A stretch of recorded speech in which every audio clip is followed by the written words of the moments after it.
On the outskirts of the city, there was a mysterious restaurant called The Witches. It opened only from sunset until sunrise, and interestingly, a sign on its door claimed that the place could grant any wish. One night, a man named Park visited the restaurant. He explained that his business had gone bankrupt, and fearing for his children's future, he had recklessly invested all his savings and even his house, all based on a friend's advice. Unfortunately, it was a scam, and now he was on the verge of being evicted. That was why he had come to this place. His wish was simple. If he could win the lottery, he'd be able to buy his children all the food they wanted and become a respected father, just like other men. The woman running the restaurant, who turned out to be a witch named Hera, served him a special French dish, one infused with the desires of others. She explained that if he ate it, his wish to win the lottery would come true, but there would be a price. Hera wanted his eyes as payment. Without hesitation, Park devoured the entire dish in front of him. On the night of the lottery draw, Park's wish actually came true. He won. He planned to go somewhere and return with delicious food for his children. However, what he really intended was to take revenge on all the people who had once stolen his money. But he had forgotten something. He had made a deal with the witch. He had to give up his eyes in return. Suddenly, rain began to fall, slowly blurring his vision until Park lost his sight completely. The scene shifts to a company where a woman named Young Jin worked. That day, she was scolded by her boss for arriving late, even though she had worked until 4 a.m. the night before. Her boss dismissed her explanation as just an excuse. Despite working there for 5 years, Young Jin had no freedom. She couldn't even take time off, as if she were a slave paid just to survive. No matter how hard she tried, she couldn't get used to this kind of life. To make matters worse, the boss's wife accused Young Jin of seducing her husband. Though the accusation was false, Young Jin still had to endure verbal and physical abuse. The next day, as a result of that incident, Young Jin was fired, not by her boss directly, but on his wife's orders. She protested, saying she hadn't done anything wrong and that it was the wife who caused the commotion, but she was still let go. That day was especially cruel for Young Jin. Not only did she lose her job, but her boyfriend also suddenly broke up with her without any clear reason. It all felt like a dream she had endured for so long, only for it to end so abruptly. At a high school, a transfer student named Gil Yong introduced himself in front of his new classmates. One of the students, Seojung, recognized him. He was actually a talented sprinter who had competed at the national level. However, Gil Yong had been injured during a competition the previous year and had since stopped running to recover. In addition to being a student, he also worked part-time at a convenience store. That was where he first met Young Jin. At the time, Young Jin was heartbroken after a recent breakup. Even though she said she was fine, her demeanor made Gil Yong worry even more about her. The next day, Young Jin tried to go about her usual routine so her mother wouldn't suspect that she had lost her job. However, her mother had already figured it out. She noticed that her daughter, who used to come home late, was now arriving on time. Her mother advised her not to rush into another job, as she didn't want Young Jin to end up at another terrible company and suffer again. She then suggested they open a restaurant together. Apparently, the owner of a restaurant where her mother worked was retiring and had offered for her mother to take over, not just the location, but also the chef and all the equipment. However, to take over the place, they needed to secure a loan, which meant putting up their savings, including her mother's fixed deposit and Young Jin's severance pay. Although hesitant at first, Young Jin eventually agreed to her mother's plan, and they signed the contract. The restaurant officially became Young Jin's. As they had hoped, the restaurant became very popular, and it was always full. But suddenly, the chef asked for a few days off due to personal matters. After that, the restaurant became strangely empty, with almost no customers at all. Upon investigating, they discovered that the previous female owner had actually opened a new restaurant, using the same name. She had even recruited all her former staff back to work with her. There was no clause in the contract that prohibited her from opening another restaurant with the same name, so the woman used the money she received from Young Jin and her mother to open a bigger establishment. She even took back the chef, who had falsely claimed he needed time off. Naturally, Jung Jin and her mother were shocked. They never imagined they would be so easily deceived. Meanwhile, at the high school where Gil Yong studied, one of his classmates became a victim of bullying. The student, Young Jae, had previously gone to the same school as Gil Yong and used to be close with him since they were both part of the athletics team. That night, Hyunwoo and his gang planned to torture Young Jae, but their violent actions were discovered by Gil Yong. He couldn't stand by and watch his friend being abused, so he stepped in to save him. Fortunately, a patrolling officer came across the scene and stopped the fight. They were all taken to the police station, where coincidentally Young Jin was also present, having come to report the fraud she had experienced. Because the parents of Hyunwoo and his gang were influential people, the police decided to release them. Jung Jin was outraged when she saw this. She pointed out the injuries on Gil Yong and Young Jae's faces and questioned why the victims were being detained while the perpetrators were being let go. She found it strange and unjust. Not wanting to make things worse, Gil Yong tried to convince everyone that it was just a misunderstanding and claimed they'd all make up. But Young Jin could see that Gil Yong was simply taking the blame to protect his friend. Even though he received nothing in return, Gil Yong was still willing to defend others, and that selfless act deeply moved Young Jin. Back to her restaurant troubles, Young Jin tried to resolve things on her own. Since she couldn't afford a lawyer, she decided to rent out the restaurant. That night, she was visited by a mysterious woman named Hira, a witch. Hira knew the restaurant had gone bankrupt and came with a proposal. If Young Jin gave her the restaurant, she would grant any wish in return. At first, Young Jin didn't believe the woman in front of her was a real witch.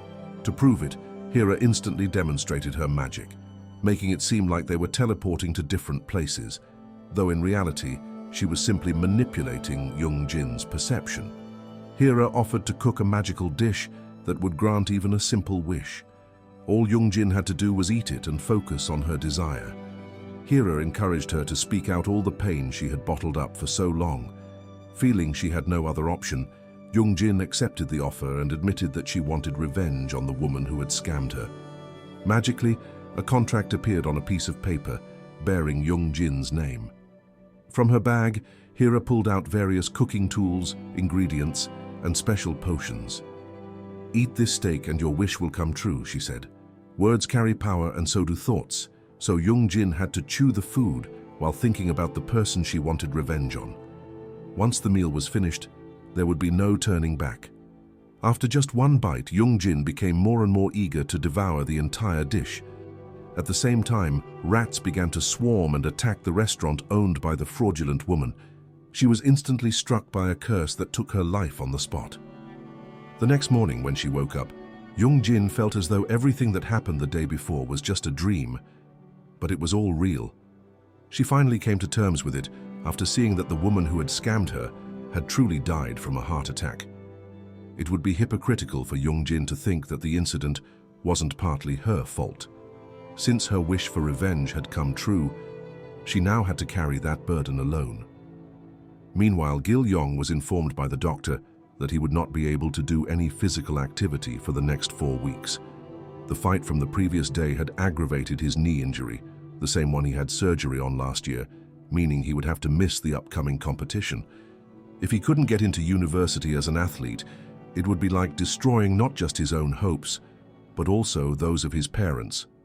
At the restaurant, as per their agreement, it now officially belonged to Hira, and Young Jin was her employee.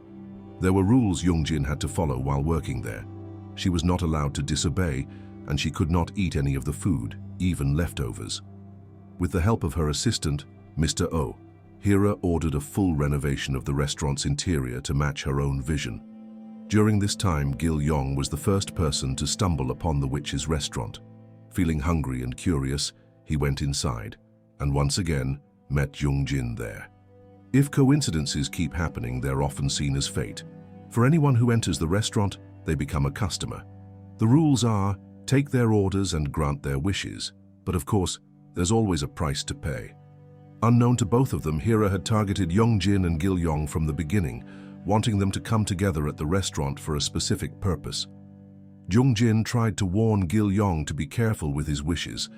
No matter how small a wish is, there is always a price. It's like reaping what you sow. But Gil Yong said he didn't want revenge. Instead, he just wished for someone's happiness. Eventually, Gil Yong stated his wish to Hira. He said he would not regret it or take it back, as long as Hira promised to keep it a secret. Hira then began the ritual of preparing the magical dish. She asked Jung Jin to collect some mandrake leaves, which startled her as the leaves could actually speak.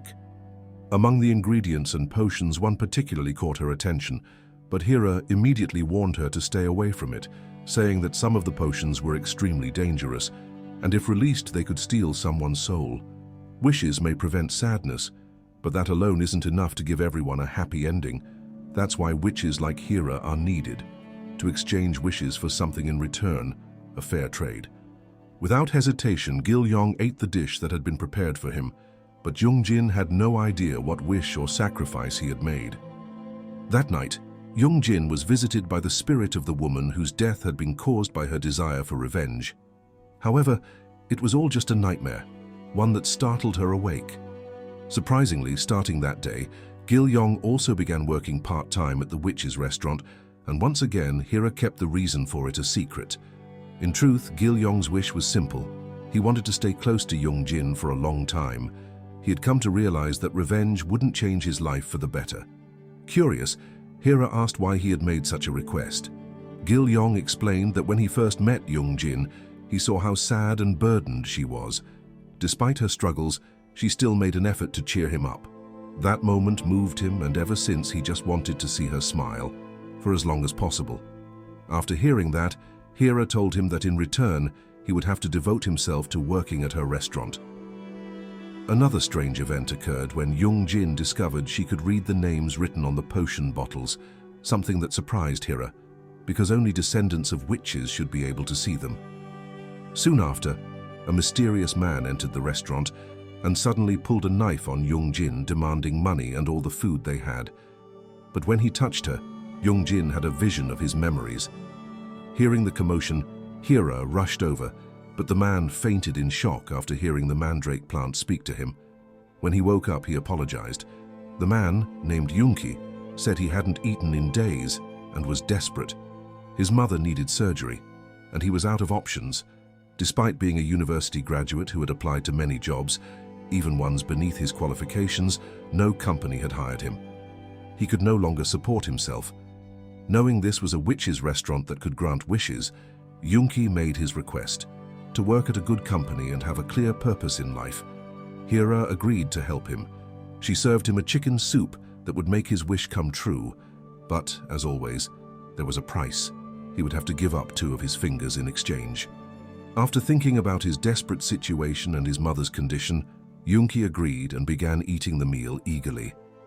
Later, on his way home, he witnessed a woman being abused by her partner. She called out to him for help.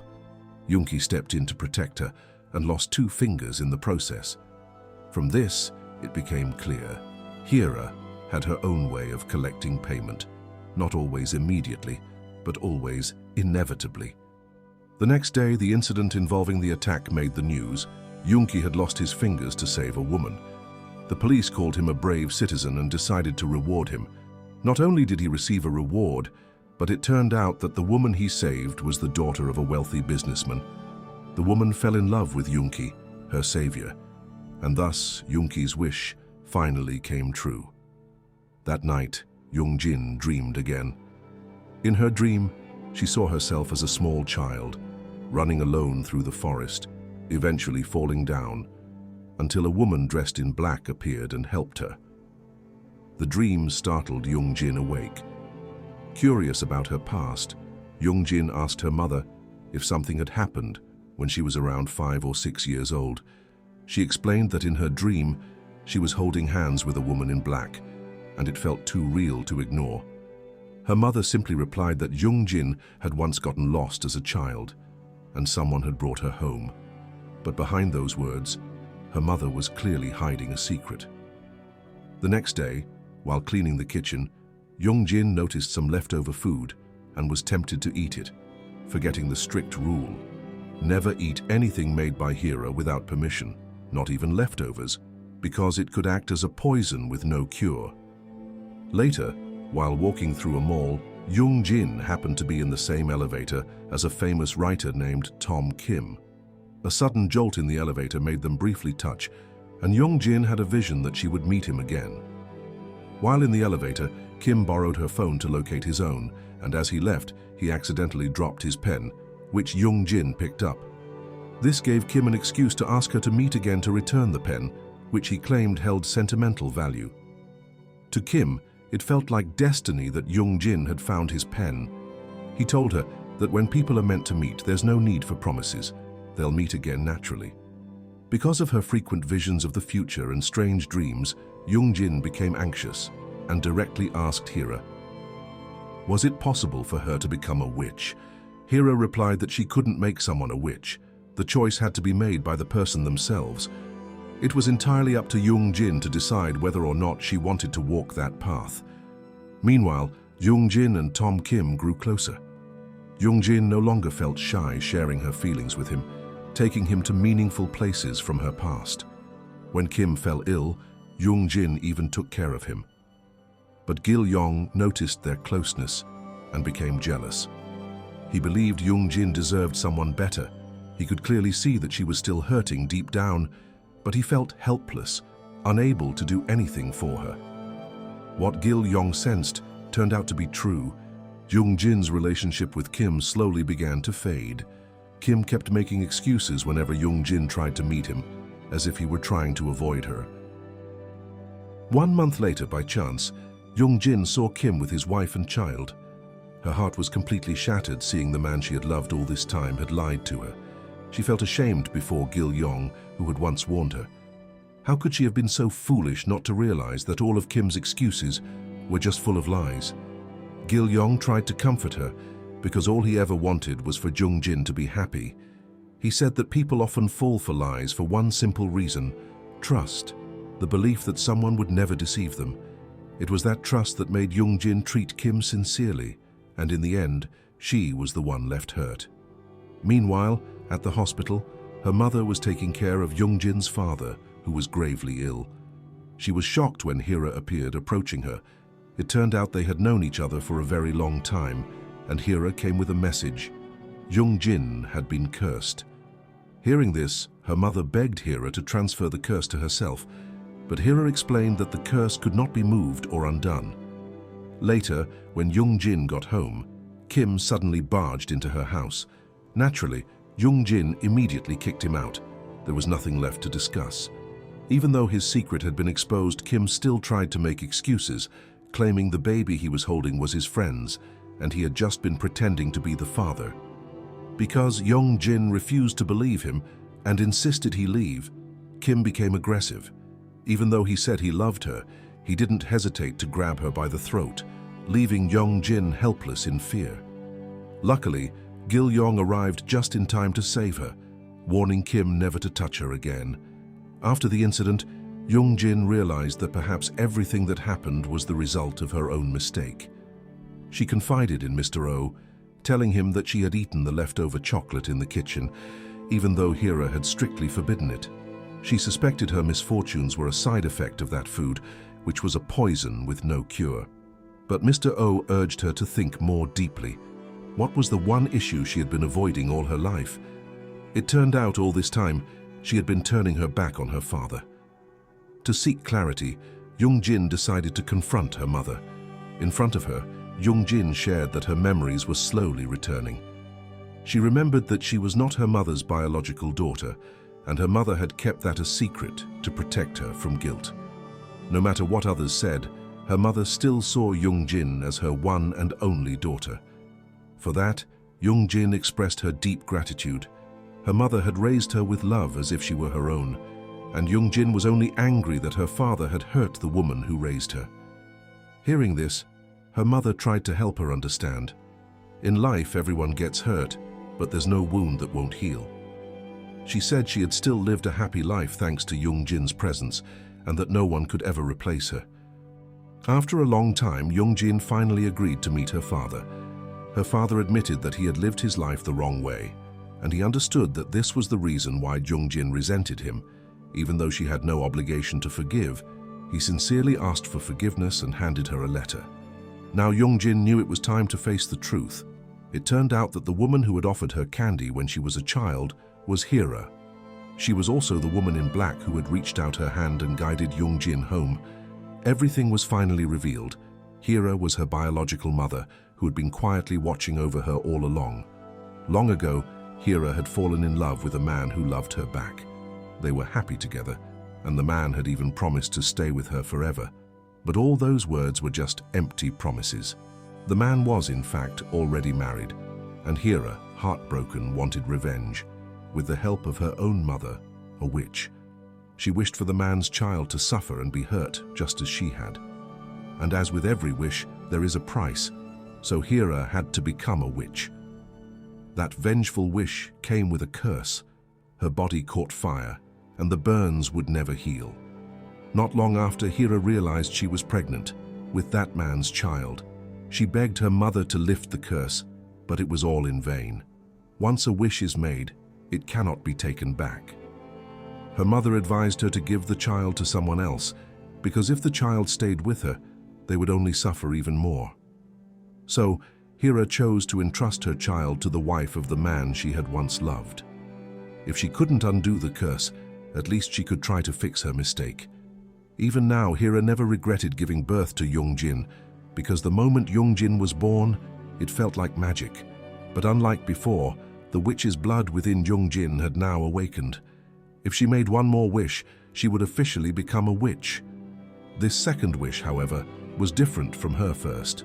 This time, her wish was directed at Kim. Jung-jin herself decided on the recipe and then cooked it. She knew Kim's mother suffered from dementia, and his daughter had a rare disease.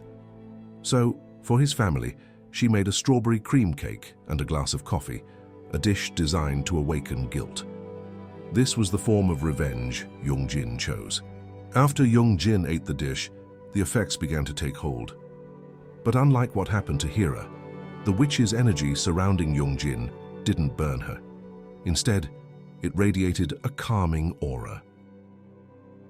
After all the terrible events they had gone through, Gil-yong and Jung-jin were finally able to spend time together and watch a movie. When he first entered the witch's restaurant, Gil-yong thought he had lost his way, but now he realized that he had never been lost. One thing he learned from the witch's restaurant was that there is always a path in every part of life. That day was the day of a special feast. With the help of her assistant, Mr. Oh, Hira cooked the food normally, without a single drop of magic ingredients or spells.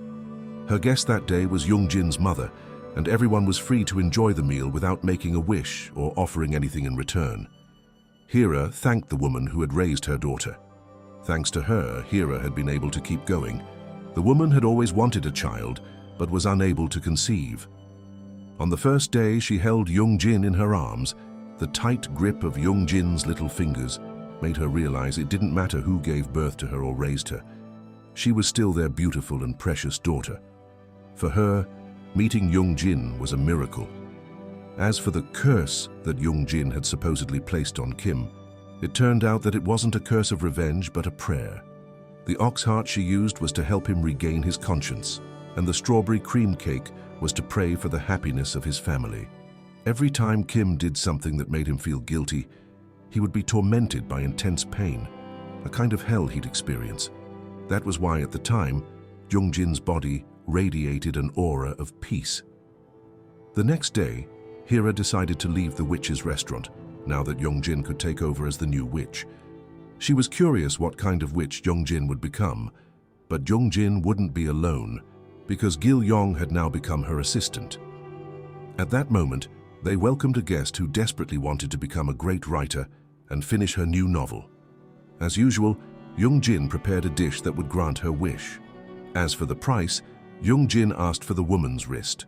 Strangely, even after her wish was granted, the woman could no longer type anything, until finally her hand typed a single word, witch. It turned out Jung-jin had deliberately asked for her wrist so that the woman could only write a story about the witch's restaurant, one that would attract people to come. There was still one secret that Hira hadn't told Gil Yong.